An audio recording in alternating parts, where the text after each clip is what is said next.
Hey, Moon Crew, what's going on? Today, we are playing Star Trek, the Kobayashi Alternative. You know, we recently played the other two Star Trek adventure games, and this was the first. Technically, this was the worst by quite a wide margin. Actually released in 1985 for the Apple II.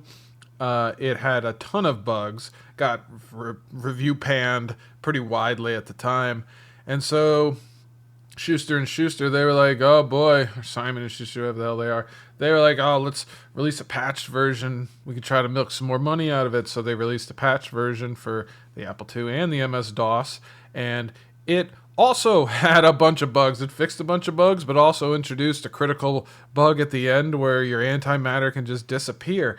Uh, yeah, it was kind of a mess. But after playing it a couple hours, I managed to work through. There are no walkthroughs out there at all for it.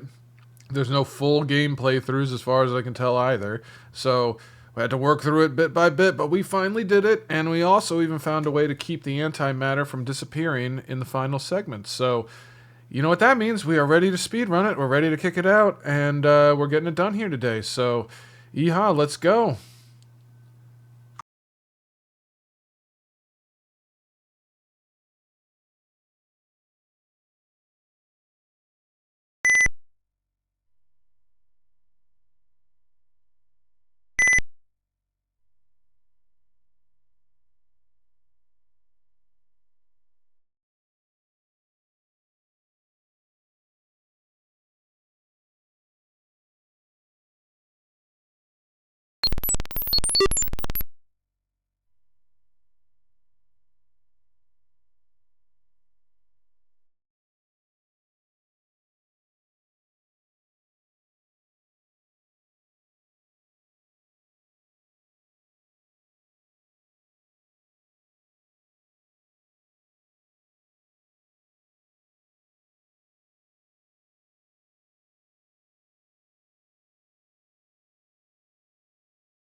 There we go. The first thing you see is the blinding flash of the matter-antimatter reaction as the magnetic bottle in which the antimatter was contained abruptly expires. The flash doesn't die down. It grows and spreads as the reaction propagates across the surface of the rotating condensing mass. The reaction can't do otherwise, nor does a splash of light and radiation look upward at you, for the terrible pseudo-gravity of the mass pressors gives it nowhere to go but around, down, and in. Practically instantaneous annihilation of millions of tons of surface matter produces terrible heat, blinding light, and vast power that is forced inward to eat and eat at its own heart until the inevitable happens. The heart of the condensing, contracting mass of hydrogen reaches 1,000,000 degrees Kelvin and begins fusing hypercompressed hydrogen nuclei into helium. In the presence of the awful pressure from the hyperpressor beams, the fusion process happens thousands of times more swiftly than usual, and things suddenly start to happen.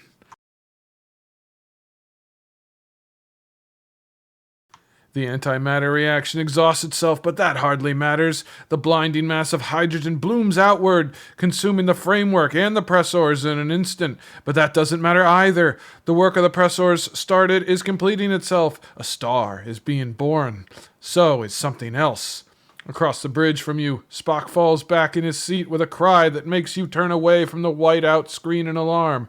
You start to leap to your feet, to go to him, but the expression suddenly frozen on his face strikes you still with amazement. It's not the old, cool Vulcan mask, not even a mellower, more complete look that Spock gradually acquired over the first 5-year mission. This is the expression of one who looks for the first time into something never suspected before, a world. This is birth, but not an infant's birth. It's something else. And then you feel it too. Mind blind as you are, you forget about what Spock's face looks like. Forget everything but the astonishment that looks into your mind and is briefly you.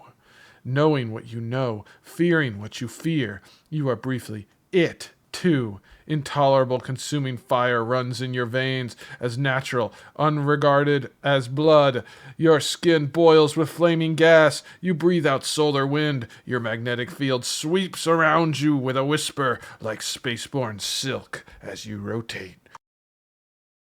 And the field brushes things and recognizes one of them as the fragile housing of the mind that first touched yours and brought you fully awake. Your fire is full of that being's knowledge, its purposes, its terrors. And one of those terrors is that those who pursue it should use means by which you were born to do evil. You find it odd that the tiny, frail being should be so much more concerned about some abstract evil than about its own death at its pursuer's hands, as they poke and prod at its fragile container with little, feeble pins of light. But in the container is something instrumentality of your birth, and you have many questions to ask it. So you begin to take care of matters yourself. The union falls away from you. You are James T. Kirk again, and covered with sweat, and so caught between terror and wonder that your throat has simply stopped working. It doesn't matter. "Captain, look!" someone shouts and points at the screen. You look. The screen that has been backed down in scale to show the attacking Klingons, or rather, the Klingons who were attacking. Some of them have broken off. If what happened in your head just happened in theirs too, you can understand why. Echoes of the experience remain. There is a leftover sense of bitter anger at the ones who wish death to those who gave you life. You don't quite believe the first terrible line of fire that comes lancing sideways out of the newborn star, or a tangent to the curve of its sphere. It hits a Klingon vessel nearest to you, and that vessel simply vanishes, without even time for a puff, or a vaporized metal, or an explosion of atmosphere. Another beam leaps out. Another Klingon ship vanishes. Spock's voice comes from behind you. "Even normal stars lays at some levels of their atmosphere. Captain, it's quite common. It's not illogical to theorize that a sentient star might be able to do so at will, under certain circumstances." It's a nice gesture, you think, but the shields will never hold that long. Half the Klingon Empire is still hammering at you. One ship at a time won't do. 30% efficiency, sir, says Scotty. You know what he's thinking. At 25%, you and the Enterprise will cease to exist. And without warning, that star bursts out in hundreds of beams at once. All nearby space is filled with a cat's cradle of blinding fire. A second later, the deadly webwork is gone. So are the Klingons. Every last one of them. You look at the bridge crew in shock and sag slowly back in the center seat, and someone speaks in your head. My name is Ilake, she says. Do we have time to talk now? You let out a long, long breath and you say, all the time in the world. Without the interference of the Klingons, it takes you very little time to find the missing fleet ships. Many of them are not too far away, in long cometary orbits around a nearby star, embedded in its Oort cloud of comets to make them almost impossible to detect. You find their crews, and the crews of many other lost ships, in a space station that the Klingons had hidden elsewhere in the coal sack. There, they worked under Klingon taskmasters, assembling more pressors and framework sections from the raw materials and the cannibalized electronics the Klingons brought them. When you raid the place, calmly beaming the Klingon slave drivers out and into an empty Hulk ship you towed with you, there's a lot of explaining to do, and the Enterprise is for a very, very crowded, as she makes her way back to Federation space with the hundreds you rescued and the ship in tow. Of course, there's one issue you keep coming back to. It was, of course, the same technique so elliptically described to us by the aliens we had encountered, Spock says to you, Sulu McCoy, over dinner, some nights after Enterprise is well on her way back. The species that first performed that technique must be hundreds of thousands of centuries dead, else we would still have a sentient star or two left to describe the technique to us, from a participant standpoint. Now, of course, we have Ilake, and Ilake has questions, for neither my initial meld with her nor the subsequent ones have been total. He looks at you soberly. And chief among her questions, she wants to know why she was created. McCoy looks unhappy. I wouldn't want to have to tell a human child that she was bred to kill, but she's got to know the truth, and it's a good question to be asking. It's the beginning of choosing what to do with yourself, after all. You nod. Well, Starfleet will be sending a team to support her, you say. Astrophysicists and philosophers and exophysicists, among others. I'm just glad she came in on the right side. I wish I knew how she figured out. Spock puts his eyebrow up at you, a mild expression. Even in mind meld, she could hardly tell right from wrong in the first 3 seconds of her life. But she could certainly tell life from not life, and discern who was promoting which of them. It is not the worst place to start one's choices.